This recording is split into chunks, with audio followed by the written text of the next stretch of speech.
Everyone. Thank you for tuning in with Dr. Leisha, the preacher. Okay, guys, I am actually so blessed to be able to say that I am happy.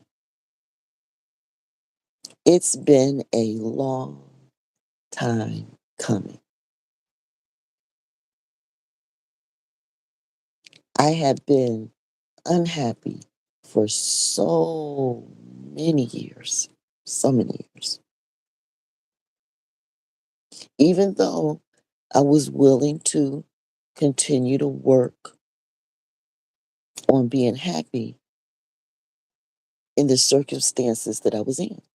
I was determined to be happy regardless, you know.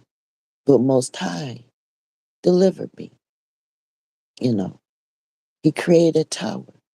He ended things, allowed me opportunity to separate the good and bad things in my life so that I could create a new foundation.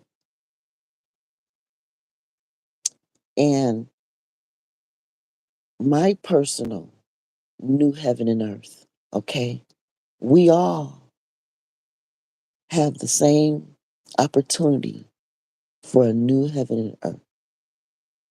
Things have changed so much in this world, especially here in America. Things have changed so much. We have the right to create our own new heaven and earth from all these changes, from all the changes, you know, from the laws changing, from people changing, from all the mixing and from all the chaos and confusion that we're experiencing, all the damage, all the destruction, all the burning, all the, you know, flooding, all the deception and from all this, okay, persecution, if you will, we're way beyond tests and trials, okay? We're being persecuted, but it's an opportunity. It's an opportunity to create something new. As long as you're breathing, as long as you're breathing, there's an opportunity to create your new heaven and earth out of all this chaos. If you're still breathing, you still got that breath of life, and you're believing, keep creating, keep creating, keep making something until you can't no more. Pick up your gardening tools, start plowing. So, with all that being said, guys, yes, I was married for 32 years. Yes, for all 32 of those years, I was cheated on. And yes, both times I was married twice in those 32 years. Both times I was left for other women and they married those other women. Yes, all that happened. And I'm 55 years old.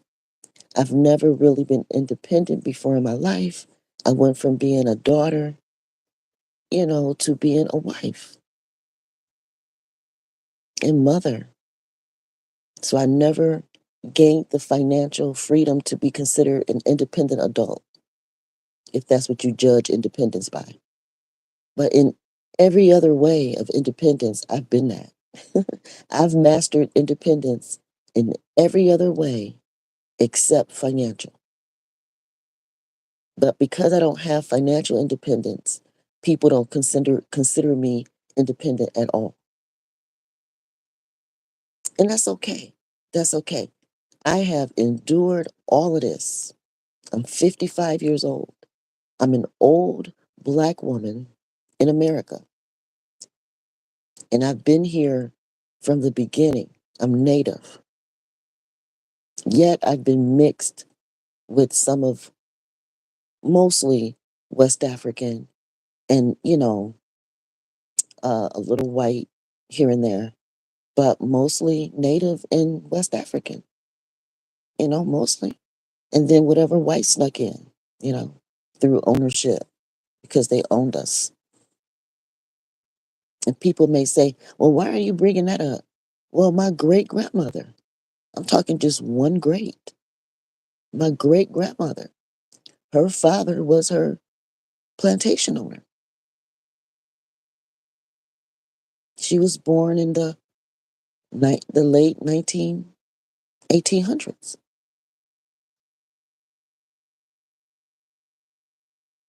But her father was the owner of the land she lived on and the land that she was married on and the land that she raised, you know, 10 kids that she gave birth to and then two that she just raised because they were there.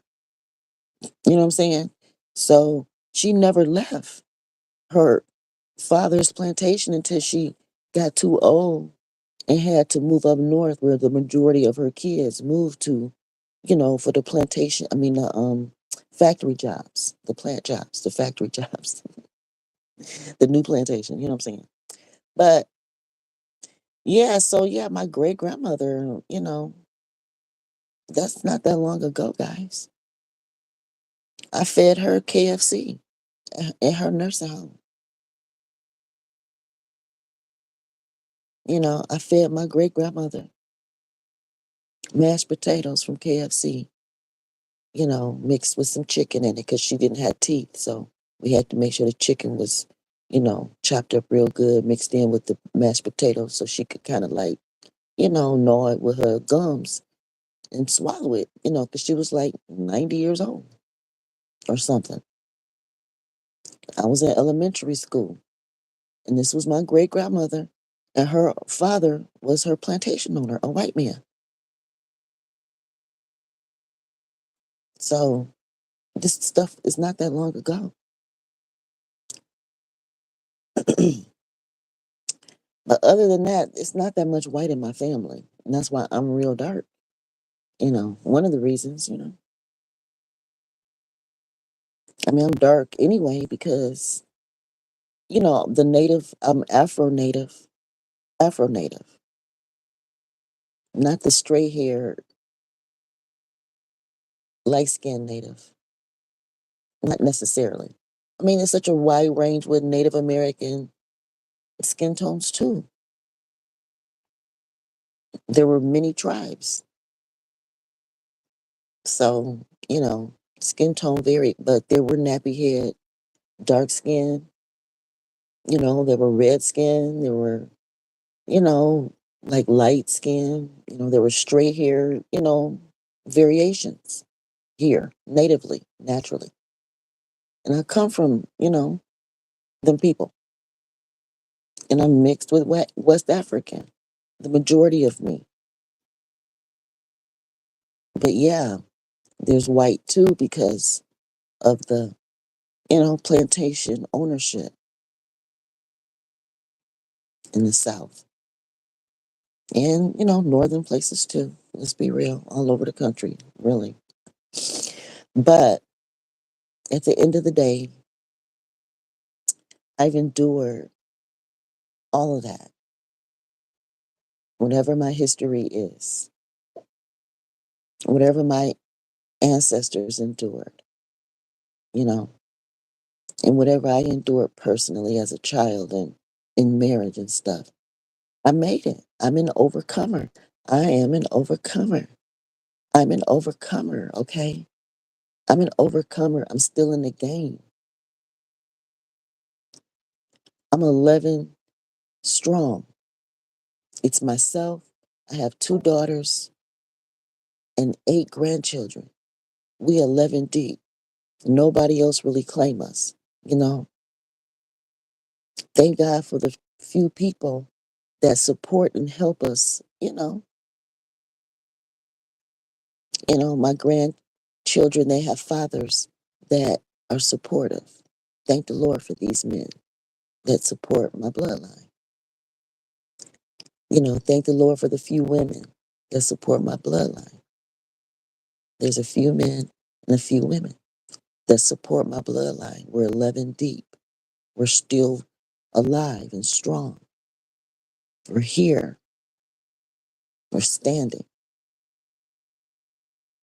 One of us passed on and we have a death certificate, but the rest of us have birth certificates. So technically we're 12, but 11 walking around from my body, my womb. My womb is 2 generations. And because I accept everything that I've endured, I've accepted them, all the good and bad things, all the good. I've had a lot of wonderful, wonderful, wonderful things happen in my life. Not just bad stuff. No, not just bad stuff at all. But the bad is bad, no doubt. The bad stuff is bad. But I've had way more good stuff in my life. Way more good stuff. Praise Most High. The Most High. I praise Him and I thank Him for His Spirit being poured out on all flesh today. That's why we can create and make our own new heaven and earth, because His Spirit is released. It is officially here. The Spirit of the Lord is available and it's felt on every flesh. Now, what's going on the inside, that's another story, you know. But His flesh blesses everybody, okay? We have to make room for everybody. Legally, though. Legally. Legally. Whatever our leadership here does, our presidents do, that's between them and God. Them and Most High and whatever other gods they have to answer to. Most High, the Most High God is not the only God. He is the God, yes. He is the one, but He is not the only one that our presidents and our state leadership answer to. They have other influences, powerful influences. And we can't act like they don't exist. I am the matriarch of my womb. I'm the matriarch of my womb. I claim all my children and grandchildren. And I help raise my grandchildren. I help raise them because I want to. I don't have to, but I want to because they are me and I am them. They're breathing because of me. Not only because of me. No, I'm not that powerful, but I am powerful. I am a goddess in their life. Ain't no other grandmother, but maybe one or two, besides me, that's, backing them up, you know? So, yeah, I'm a goddess in their life. But am I the goddess? No. There is a Mother Earth, There is a Mother Earth. And then we have Mother Eve of all living. Mother Earth, and Mother Earth sent Mother Eve as representation. Now I know we give, the Virgin Mary credit, and that's cool. I don't have a problem with that. But I am Dr. Leisha, the preacher, up over here. And my grandkids and my kids, ain't nothing happening unless they go through me. Period. And I have to live my life in a way that supports that. And I have 32 years of legal marriage that back up my foundation. One foot is generational legacy through a family business and through education. Their blood grandfather and I graduated from the same college, and he is a veteran, served for this country. We have legacy and something to be proud about from that father.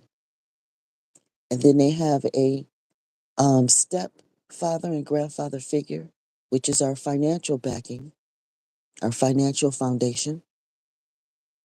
And we put in as a family 32 years to claim all of this.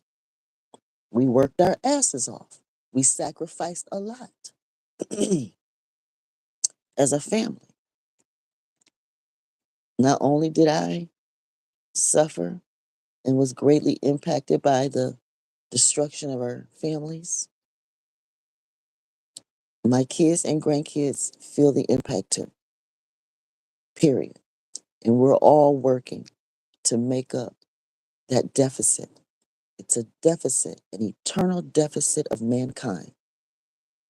There's an eternal deficit of mankind that I am currently living out.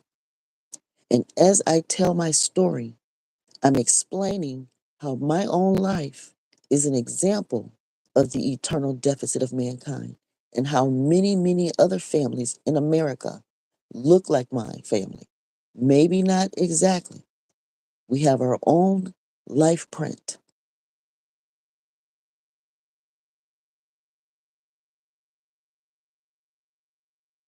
And each family has its own body print. We all have our own DNA, our own unique mixture.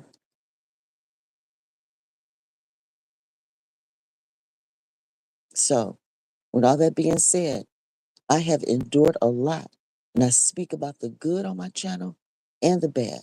I manage the good in my life, and I manage the evil in my life too. I live a balanced life, period. Some days look good, but a lot of days look really bad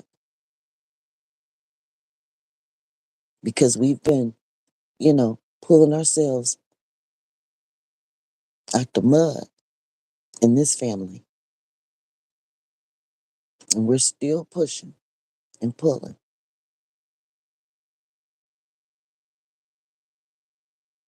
and casting our nets out into the world.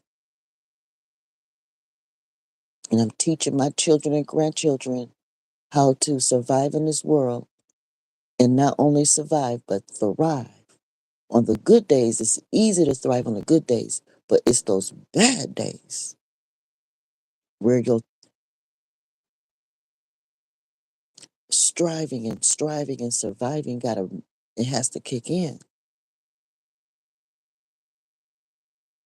You gotta outsmart people. You gotta play to win. And it don't be cute. It don't be cute. But live to see another day. Keep on breathing. Keep on breathing. And then we will thrive. We must thrive. Surviving is not enough. Surviving is not enough for generational legacy and wealth.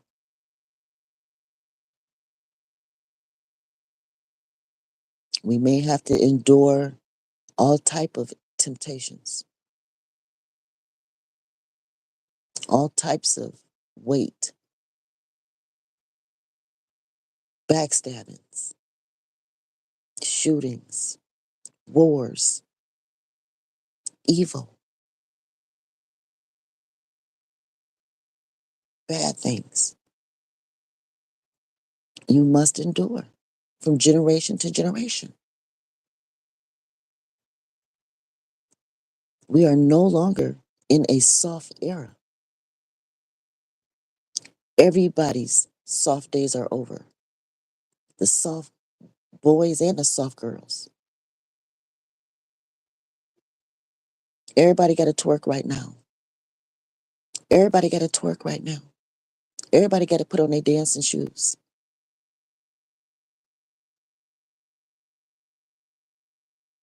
Everybody got to eat.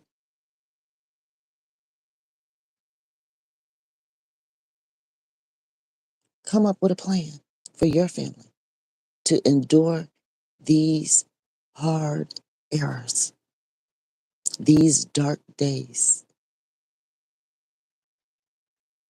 But remember, in the darkness is where the light penetrates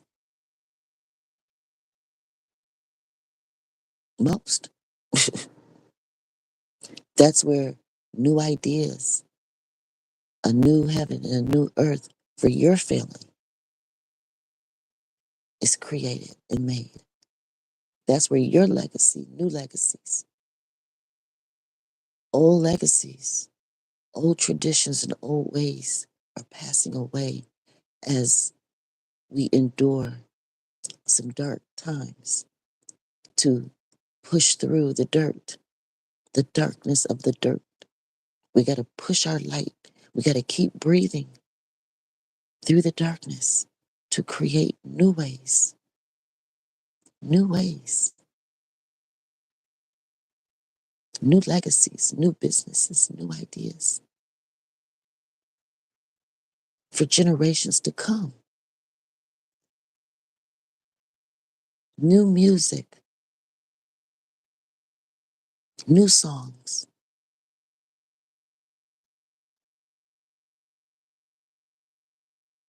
Share your story.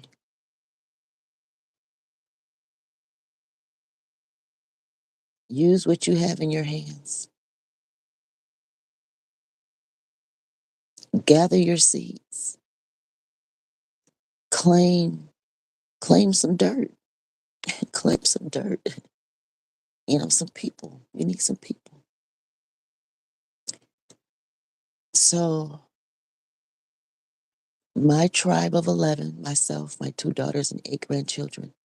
And then, we 11 have, a few good men, a few good women that support us and love us, care about us. Celebrate the good and bad with us. Keep us encouraged, Thank the Lord for them in different places. But I've met 5 other people for me, for my life. These 5 people they may never necessarily meet my kids or grandkids.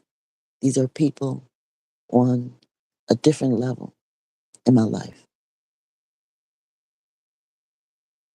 And I appreciate these people. They accept me for who I am right now and what I'm going through right now. They understand that the dark place I'm in is a type of dirt experience where I'm protecting the seeds in my womb, of my womb, and I'm nurturing my seeds. My children, my grandchildren, they see that, they understand, and they love me because of it, and they want to be support, and I want to let them, you know, I only have one rule among these 5 new friends of mine. I cannot be sexually active with any of these people because I don't consider any of them husband, or nowadays legally I could marry a woman if I wanted to legally. I don't see any of these people as husband or wife material for whatever reasons. And they may not see me that way either. And that's fine. Remember, guys, I prayed that part of my life away.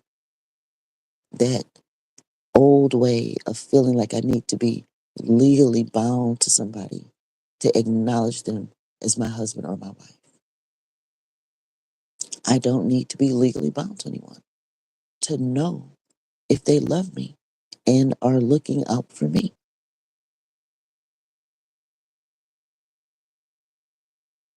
I know what I need. And I know what I want. Either people are going to help me reach that or they're not going to be in my life. And it's just that simple, you know. And it's my job to always make it be known what my needs are and what I want. And if as long as I feel that these people are, working with me on it, then I'm good. And it's their job to let me know what their needs are and what their wants are. And it's their job to make sure that, if I'm meeting those needs, I stay around. If I don't, then kick me to the curb. I mean, that's just how life goes. But I don't need to be legally married and going through legal divorces anymore. I've already accomplished in legal marriage what myself, my children, and grandchildren need. We have legacy, you know, family business skills that are still alive and kicking. And, we have some income, you know, um, through me. And I mean, it's no secret I live off alimony for a little bit longer. And then my children, they are raised to work. And then my one daughter, she has the option to work because she's a mother. So the family support her as a mother, support her and her husband and the kids. That's our job as a family to give her the option to work or not. And it's her husband's responsibility, which he does, to um, provide for the family. He provides for the family. And I believe it's my job to provide for my daughter the option to work or not. And we as a family do that. So, you know, and I even go so far as because she has her hands full with four, children that are not at school and they're all in diapers and all that, you know what I mean, at home. So I'm helping with crisis, you know, and that really, when I say the word grandmother, the word mother is in there. I never lose my motherhood. I have 8 grandchildren, and I feel honored that one of them can actually stay with me, and I take them back and forth to school. So on Tuesday, guys, I'm going to school with Kaisis on Tuesday. Okay, I'm proud of that. I'm going to school with Kaisis to help him adjust to being at a new school. I did that with one of my adopted sons. I went to school with him for 3 years until he adjusted. I went to school with him for 3 years to make sure that he, you know, and it got to the point where the school district was like, you don't have to be here anymore. Because I was a substitute teacher, anyway.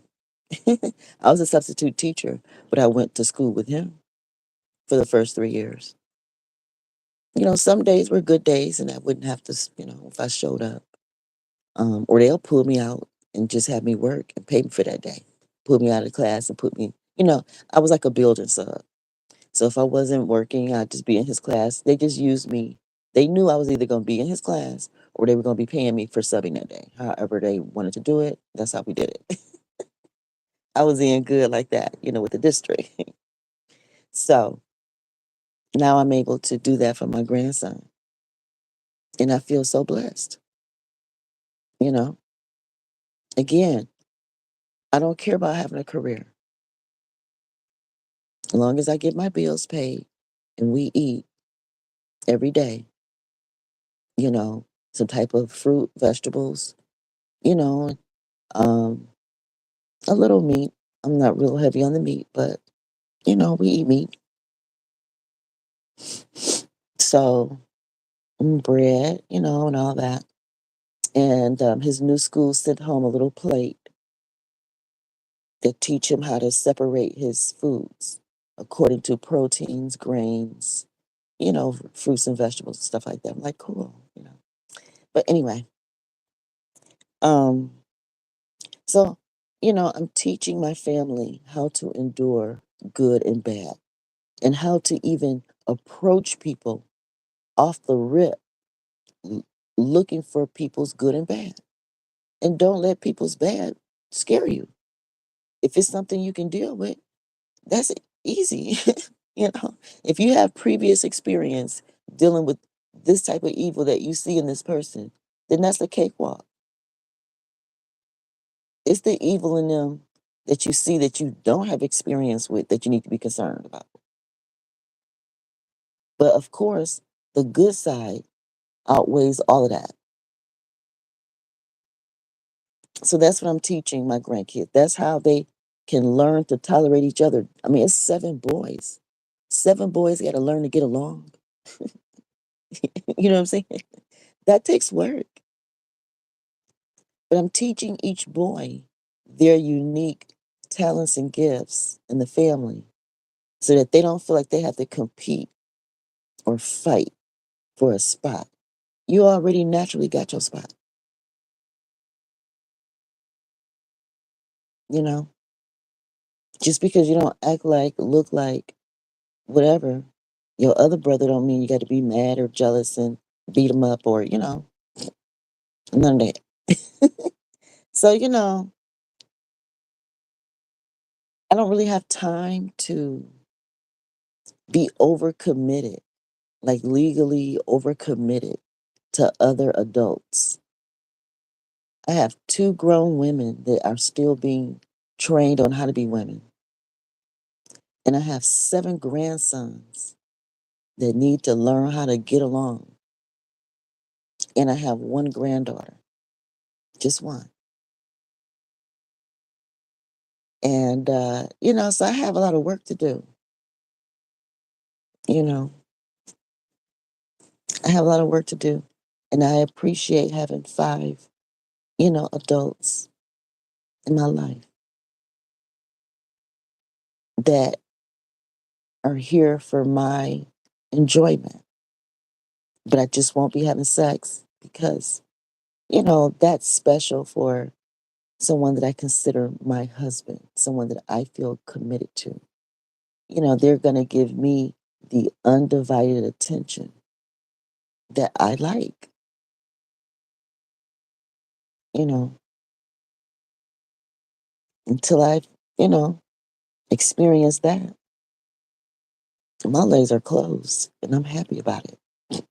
But, I'm willing to do everything else, with my select friends, with my select friends, and so I have a nice group of 5 select friends, very diverse group of people, very diverse group.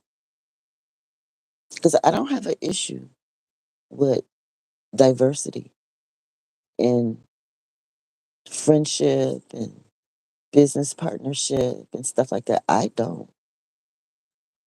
I don't have a problem with that at all.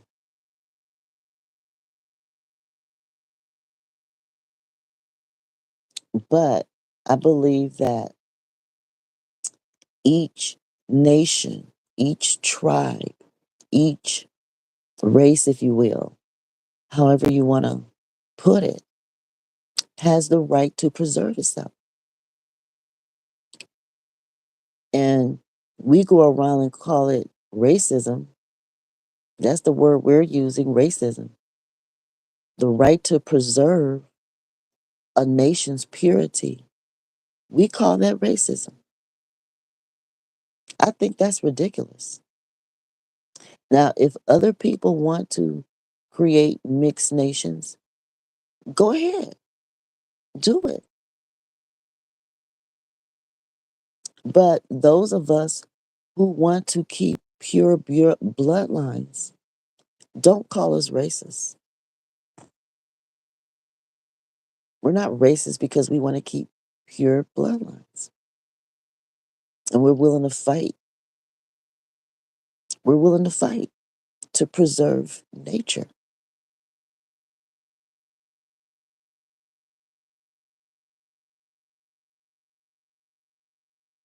We're not stopping.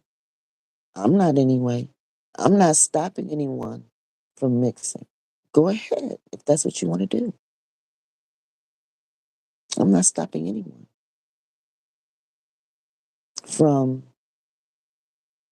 maintaining themselves generationally, creating legacy and wealth among your own. That's a beautiful thing. Do it. That's how I look at it. So I'm doing what I can to preserve my bloodlines. It doesn't mean that there cannot be any mixing. No, that it doesn't mean that at all.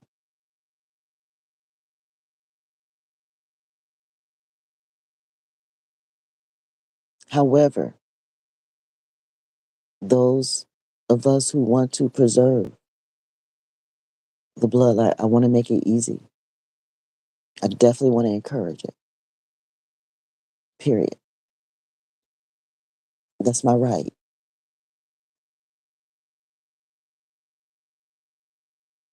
All right, guys.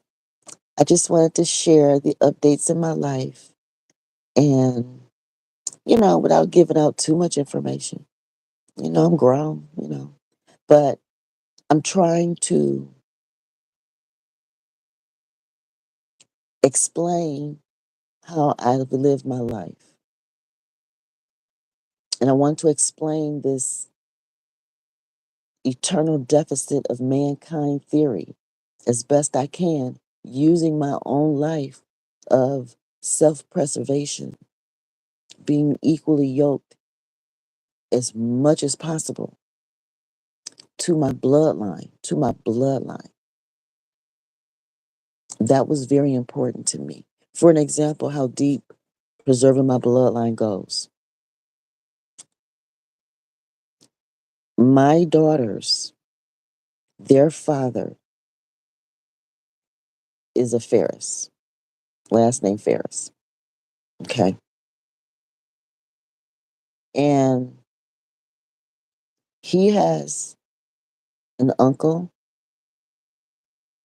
an uncle. Yeah, that is a Ferris. A paternal uncle that is a Ferris who is married to the sister. They've all passed away, rest in peace.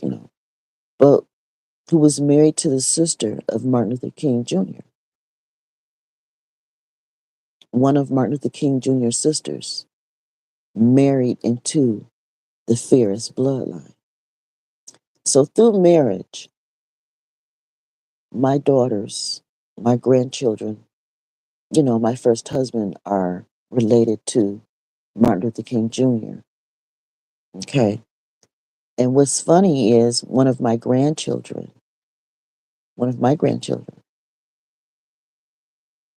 um, which is still in the paternal line through my daughter, the paternal line of Ferris.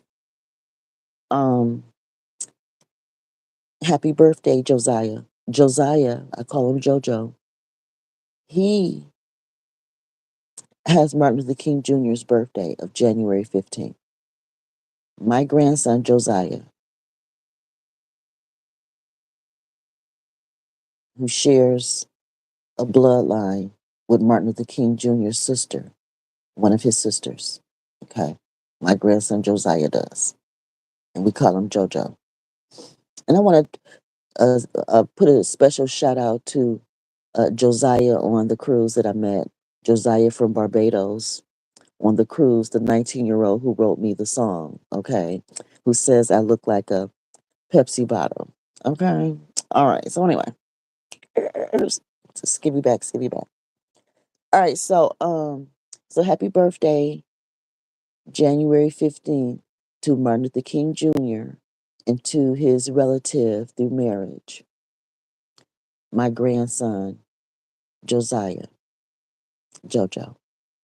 Now, what's also special about my grandson, Josiah, He's not only related to Martin Luther King Jr. through marriage, but he is a direct blood descendant of Cudjo Lewis, among the last black cargo.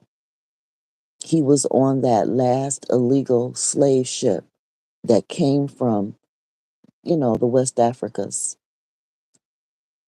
that traveled the Atlantic, trade slave.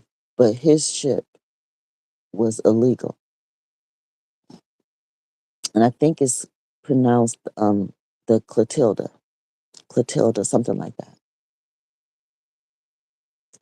So anyway, my grandson Josiah, born January 15th. Happy belated birthday, grandson. I love you, JoJo. He actually looked like a little bow-legged football player type, like his granddaddy. His granddaddy, uh, Curtis Ferris Jr., entrepreneur, a family business owner. We're co-founders of a business in Lansing, Michigan, a touch of tent. So anyway, he kind of, take on the energy of his bow-legged football playing granddaddy. Okay. So JoJo is related to Martin Luther King and um, through marriage and birthday. He Martin Luther King Jr.'s birthday twin. Oh, my JoJo is a birthday twin to Martin Luther King Jr. And they're related through marriage. Isn't that cute, y'all? That's so cute. But anyway, so besides being a birthday twin to Martin Luther King Jr., my JoJo, who's only what, two now, he just turned two. He's also a paternal on from me, my daddy. Lewis is on my birth certificate. So my daddy is Joe Lewis. And the name Joe is just floating through the family, all the way to Josiah JoJo. So my daddy name is Joe on his birth certificate. And then, you know, Cudjo got Joe in his name, Cudjo Lewis, and Lewis, So anyway, he's just a unique child. I mean, we all are. We all are. But JoJo is the bridge. He really connects both, famous people through birthday, twin, and through bloodline. It's just interesting. Interesting. So anyway, guys, my life going forward looks beautiful for my children and grandchildren and I. And it's just happening without me even having to really do anything. All I have to do is just speak about the wonderful things generationally that's happening in my life and world. You know what I mean? Just speak about it. And things are just falling in place, you know. So finally I have my family back the way that I need them. And I have a friend base now, a couple of guys, couple of girls. And I have a friend base and I won't be overcommitted to these people, and I won't be, I'll be having, all the fun I want, but I won't be overcommitted sexually, no sex, and I won't be overly committed on anything really, just whatever we all agree to in our friendship, you know, and I'm good with that. I love to travel. I love to party. I'm a nudist, you know, but I'm spiritual, and I'm the restored wife of Most High. And Most High know me and accept me and love me. And, so, you know, it is what it is. He approve of my life. So, some people are going to be inspired by me and others are going to be, just disgusted. And I understand.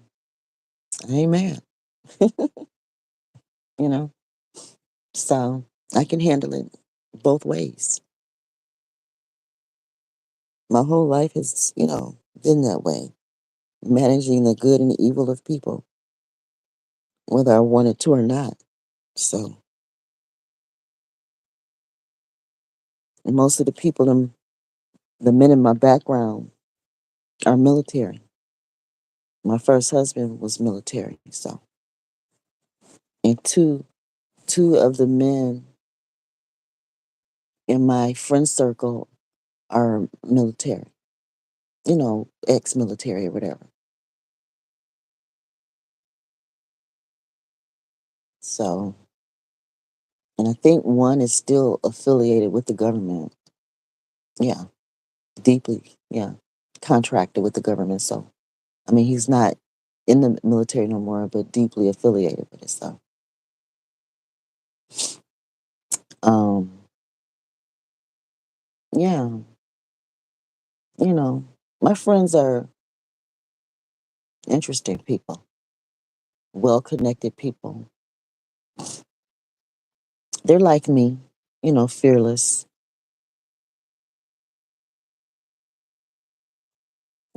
I'm very expressive and emotional, and I get in the trenches with people. You know, I mean, I've taught in college classes before, but I also can sit in my grandson's first grade class to help get him adjusted to.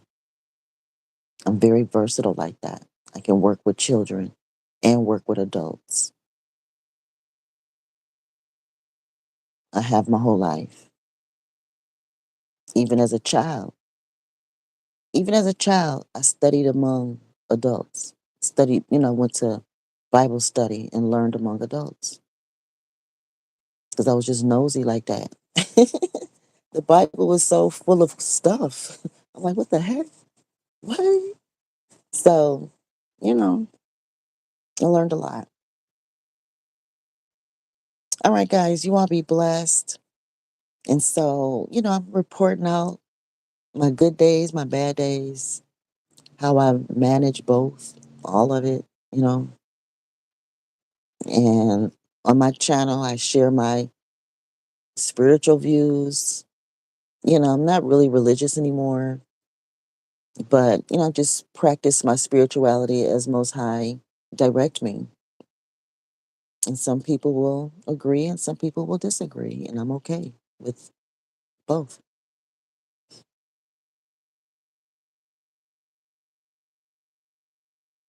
And, I have a family and I have friends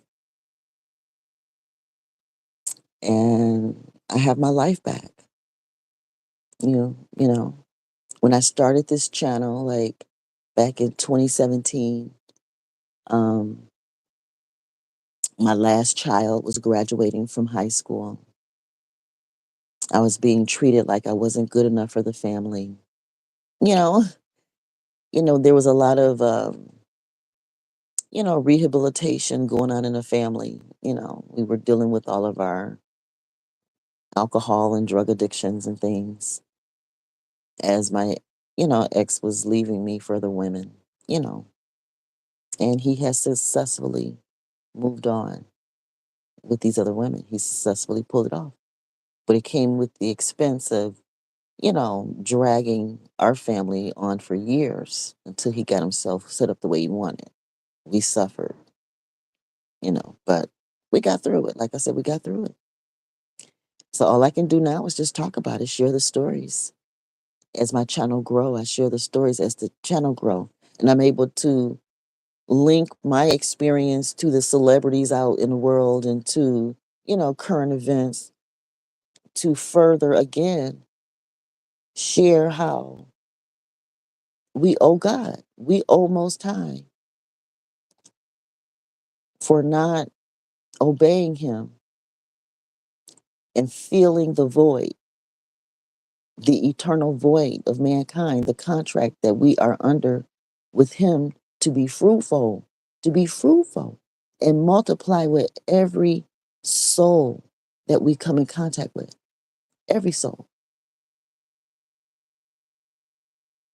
to honor every vow that we make.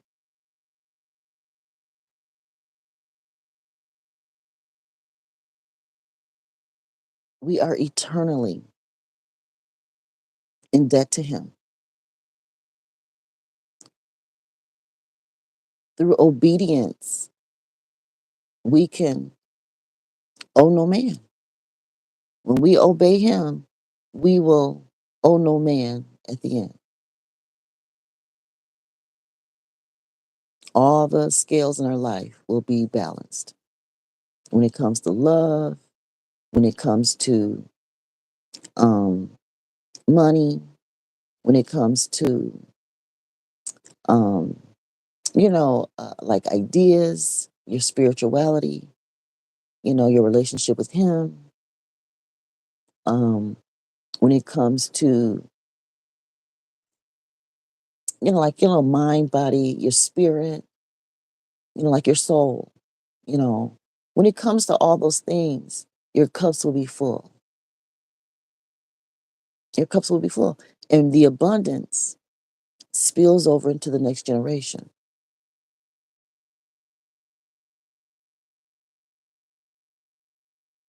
Most of us are not living that way. We don't live that way. We're not following the rules. And when we don't follow the rules and we disobey God, we come up short. We come up short. Somebody don't get enough love. Somebody's not getting the spiritual guidance that they need.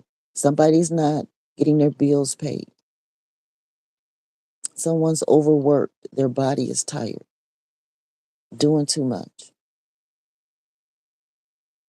We're not taking care of ourselves and our offspring. And that causes us to come up short with Most High. We end up in debt on earth and with Him. But He gonna get His. He gonna get His. One way or another.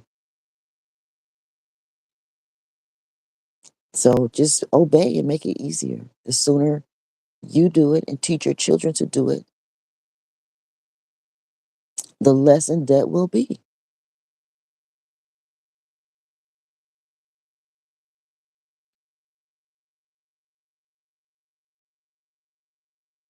It starts individually and then we'll feel it collectively.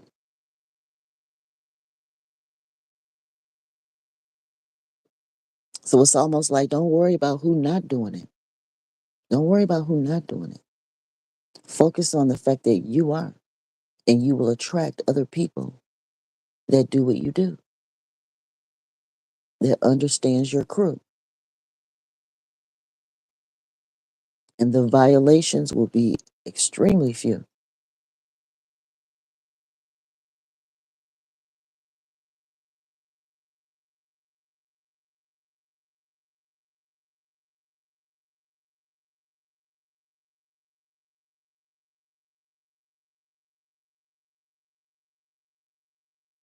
All right, guys. So I will continue to share my stories to develop this theory of how we owe God through multiplication, through fruitfulness, you know, our hit it and quit it cancel culture is not the way.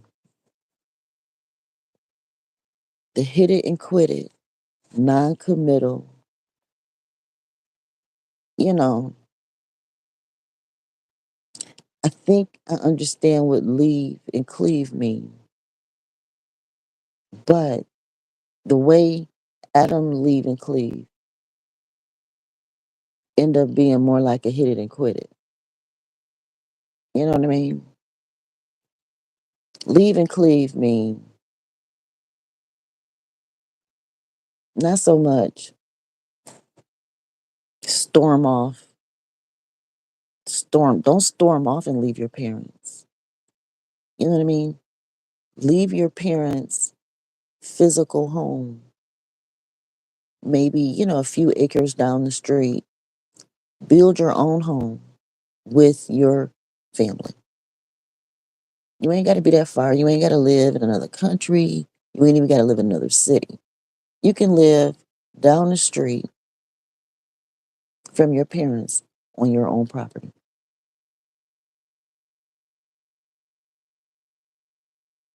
You know, like share acres of land. Share acres of land with your own people, but build your own physical home on your own family land. And that way, you and your wife and kids can do things your way under your own roof. While your dad and his wife and kids, do what they want under their roof. Some privacy, but yet, there's still some accountability. There's still the opportunity to learn and grow and teach each other stuff. Keep an eye on each other. Basically, there's nothing wrong with that. Keeping an eye on each other. Feel each other's presence. But stick with your wife in your house. Don't let your mama run your house, and don't let your daddy run your house, and don't be trying to run your parents' house. I think that's the extent of leave and cleave. I don't think it's supposed to be F you, I can't stand y'all, and boo boo boo boo boom. You know what I mean? It ain't gotta be that dramatic. I ain't leaving y'all SHIT. You know, we overdo this leave and cleave stuff. It has become pure abandonment.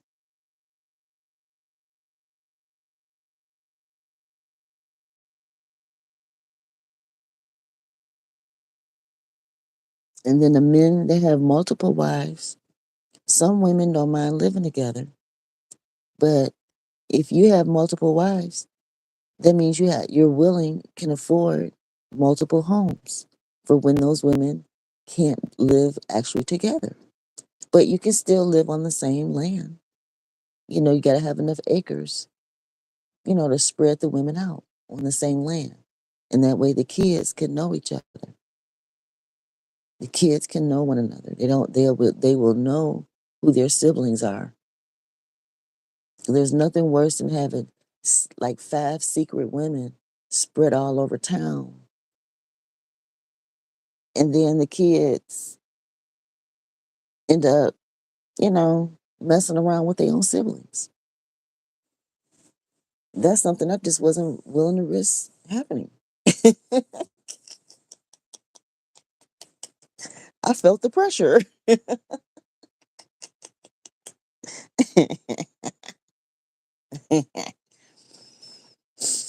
Especially when you're at the same church. It can happen.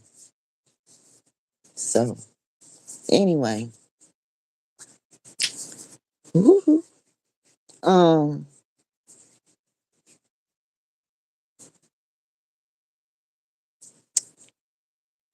so my life has truly improved to the point where I can feel like the developing senior citizen that I am. You know, I'm still helpful to the community because I am family, pro family. I'm pro family, and I'm pro natural preservation of family. You know, I believe that each nation, natural, each native, each land have the right to preserve themselves and don't be forced to mix, you know, and don't be called racist just because you want to keep your blackness, keep your whiteness, keep your Indianness, keep your Mexicanness. You want to keep your, whatever you are, you want to keep it. Ain't nothing wrong with that. And you shouldn't have to be called racist because you're willing to fight over it.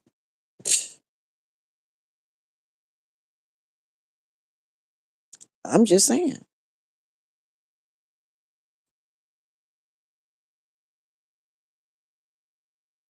If more people fought for the right to keep keep themselves alive, I mean, you know, um, you know, maybe this would be a better place.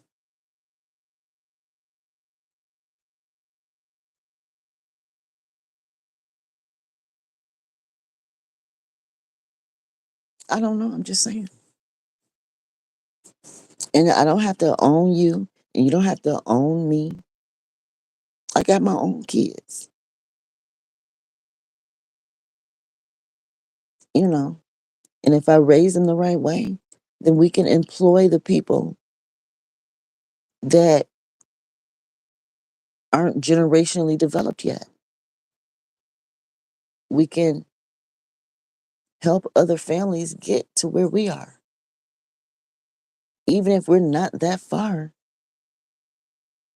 if we're further along than some other people, then we can benefit some people. And the people ahead of us, we're looking at them because we want to be there. That's what climbing a ladder is, you know, climbing the ladder, you know. Remember that Jacob's ladder concept?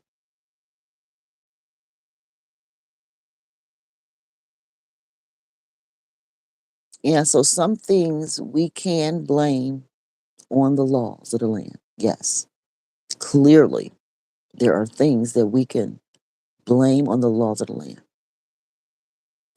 But we can also discipline, train ourselves, raise ourselves up to preserve what we consider natural.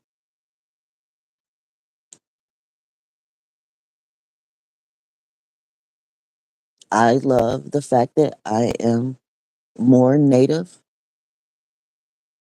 than anything else because being native is my foundation. I mean, that's, it is what it is. And yes, I am mixed with Cudjo Lewis, but my native side was already here.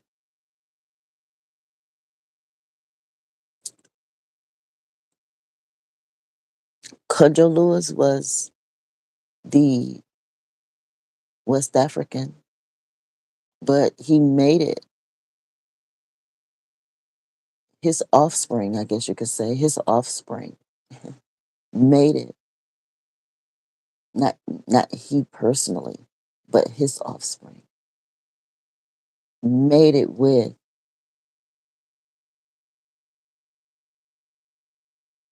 my grandmother.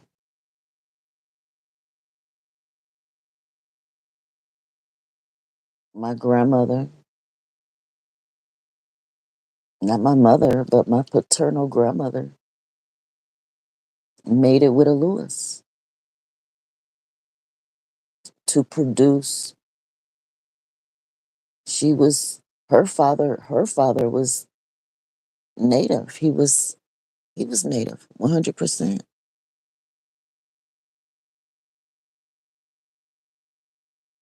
Back then in the 1800s, being 100% native was not unusual, you know, but he was her father, my grandmother, her father was. And then she made it with a Lewis, West African male, straight up West African, you know what I'm saying? So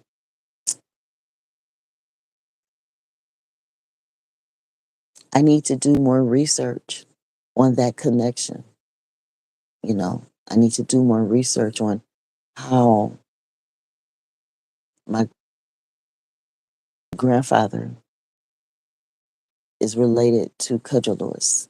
I need to know a little bit more there.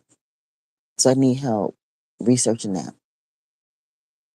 But I mean, like, it's amazing the resemblance of Cudgel Lewis, how he looked, his, the shape of his face and certain facial features from Cudgel Lewis, how even like not so much my father, but one of his brothers looked just like Cudgel Lewis. And I think one of my grandsons, as he continued to grow, you know, when he becomes a a little older, I think he may look more like that Cudgel Lewis look. You know, we got to see. He got to grow up a little more. but yeah, it's just amazing. How my family is developing and growing, and how I'm able to, make these connections, and you know,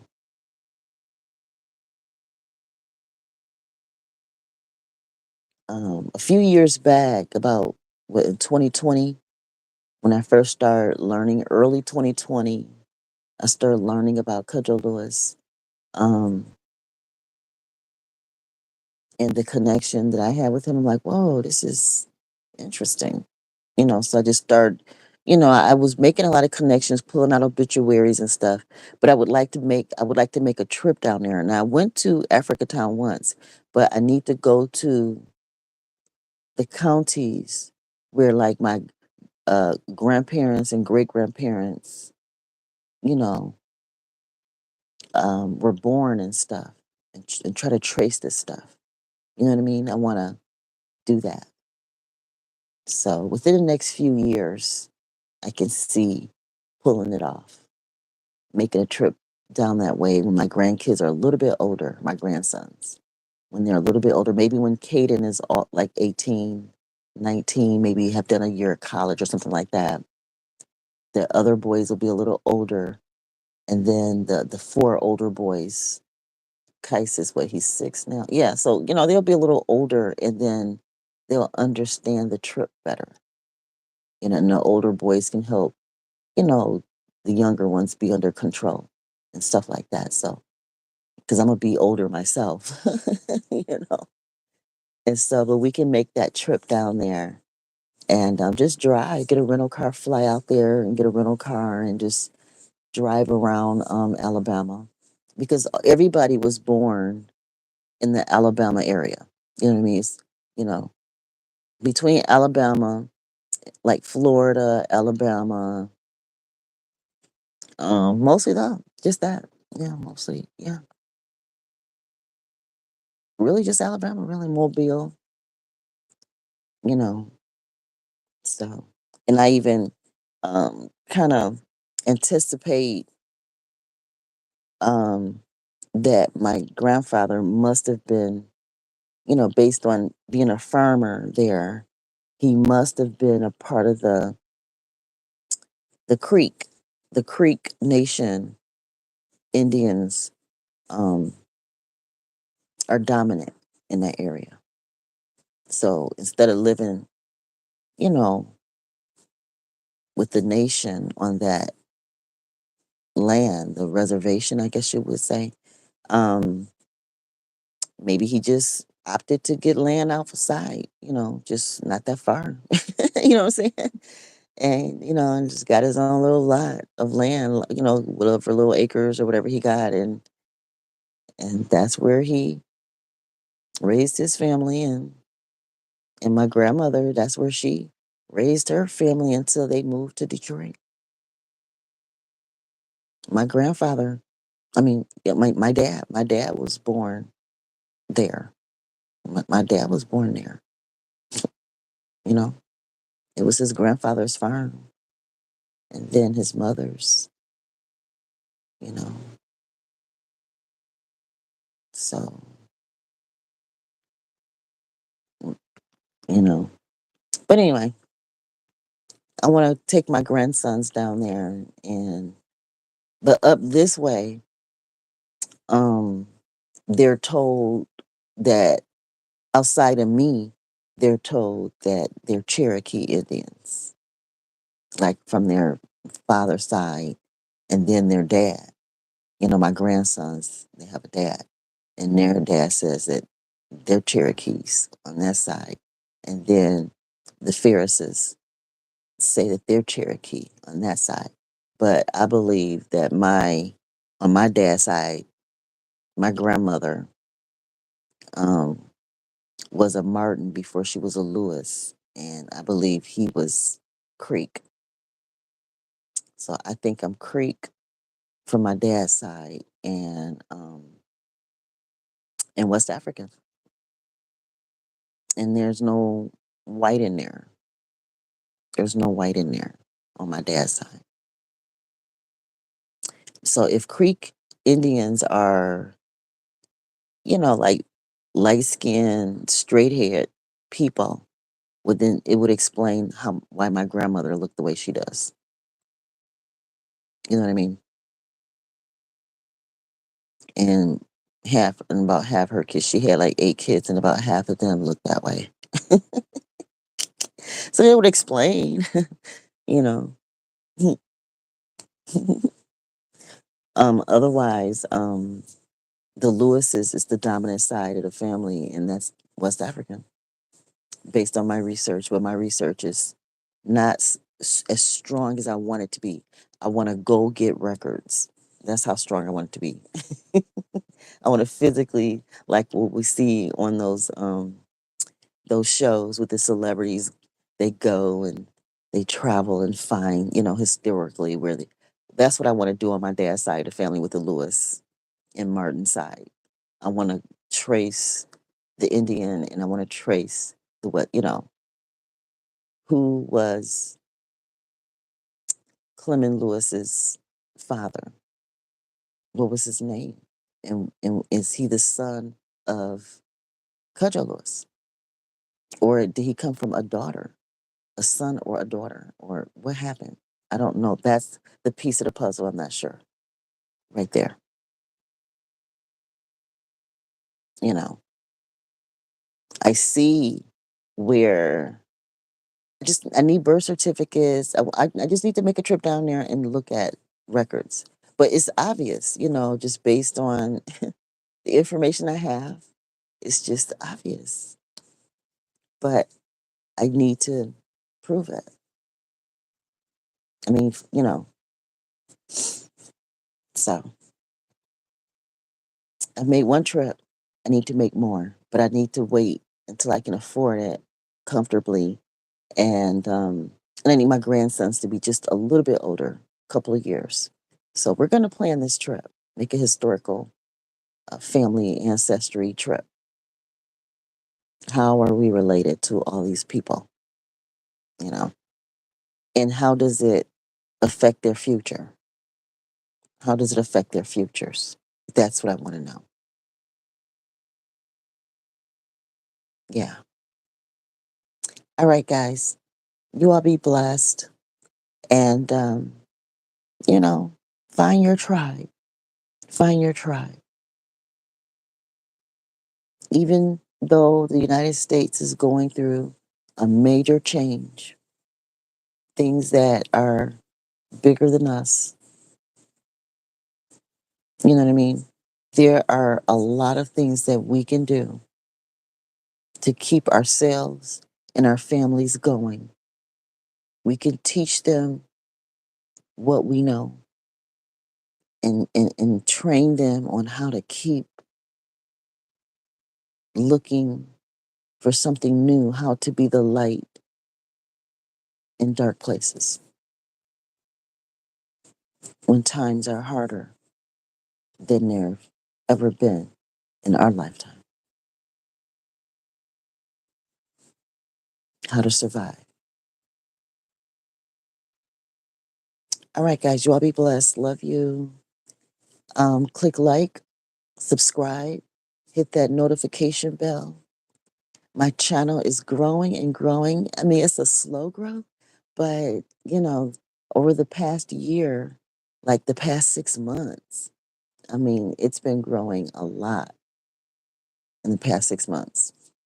So let's keep the numbers up. Keep the numbers up. I'm going to keep going live and just sharing my story, even though I'm getting better by the day, by the months, by the years. Yeah, it's been 5 years since, the last husband walked out on me. It's been 5 years, guys. And now I'm pretty much back on my feet. I mean, it's going to take a little while before, you know, I experience the type of financial freedom that I desire. You know, that may take a little while, and that's okay. But in most other ways, I'm okay, you know, and I will continue to share stories as they pop up, as I'm led to. I will continue to share and develop this concept of the eternal deficit of mankind as I connect all this to what's going on with current events. There you go, current events, sharing historical information, things of that nature. I do a little tarot, you know, pretty much because of the condition of the marriage. Tarot popped up out of it too. um, but it's not the main thing that I do here. No. So, but I do mix it in, sometimes.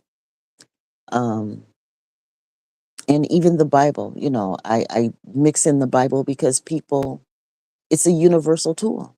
It's a language, a universal language.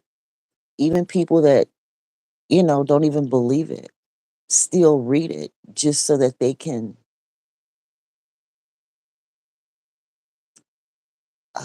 understand America.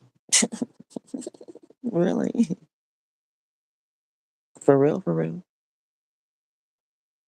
All right, guys, I'm hungry. And also, I'm not monetized on YouTube. I'm not big enough yet. So I don't have enough views.